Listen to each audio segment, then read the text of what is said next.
নমস্কার, আমার লেখা একটি গল্প অদ্ভুত পড়ে শোনাবো আজকে। বাড়িতে গুপ্তধনের খোঁজ পেয়ে এই আজ 3 দিন হলো খুঁজছি।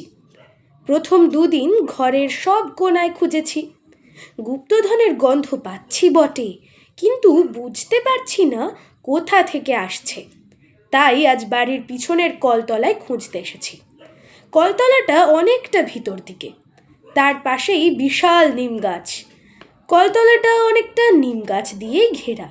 সেখানে প্রচুর আবর্জনা পড়ে থাকায় তা পরিষ্কার করতে করতে কখন অন্ধকার হয়ে গেছে তা টের পাইনি।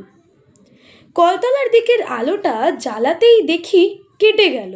যা, কি আর করার আছে, তবে গুপ্তধনটা আজকেই খুঁজে বার করতে হবে। গুপ্তধনের গন্ধে আমার সারা রাত ঘুম আসছে না। আবর্জনা পরিষ্কার হয়ে গেছে, তাই বাকি কাজ টর্চের আলোতেই করে নিতে পারবো।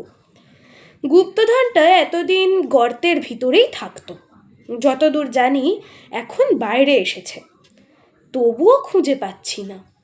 হঠাৎ একটু হালকা হাওয়া দেওয়ায় মন ঠান্ডা হয়ে গেল।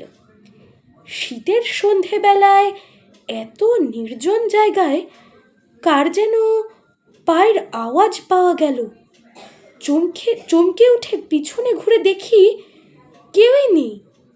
নিম গাছ থেকে কয়েকটা পাতা ঝরে পড়ল কলতলায়। আবার সেই পায়ের আওয়াজ। আমি হয়তো ভুলই শুনছি। হঠাৎ অনুভব করলাম আমার কাঁধে রাখা একটি হাত। আস্তে আস্তে পিছনে ঘুরে দেখি, ও মা, এ তো পল্টুদা। কি গো তুমি হঠাৎ? আরে, তোমার বাড়ি গেছিলাম, দেখলাম তালা দেওয়া, কিন্তু বাইরের গেট খোলা, তাই ঢুকে পড়লাম। কি করছো? আরে, গুপ্তধন খুঁজছি। চুপ চুপ, টর্চের আলোটা তুমি ধরো পল্টুদা, আলোটা আর একটু ওদিকে দাও তো। আরে, ওটা কি? এই তো পেয়েছি গুপ্তধন। দাঁড়াও দাঁড়াও, দেখাচ্ছি। ছোট কিন্তু অনেক দামি। কোথায় কোথায় দেখি? এটা কি? ইঁদুর। ওষুধ দেবার পর বেটা এখানেই মরে পড়েছিল। গন্ধে ঘুম আসছিল না 2 রাত। বাড়ির সব জায়গায় খুঁজেছি, কোথাও পাইনি। আচ্ছা তুমিই বলো, কয়েক রাতের ঘুমের সমান দাম এ জিনিসের। দামি নয়?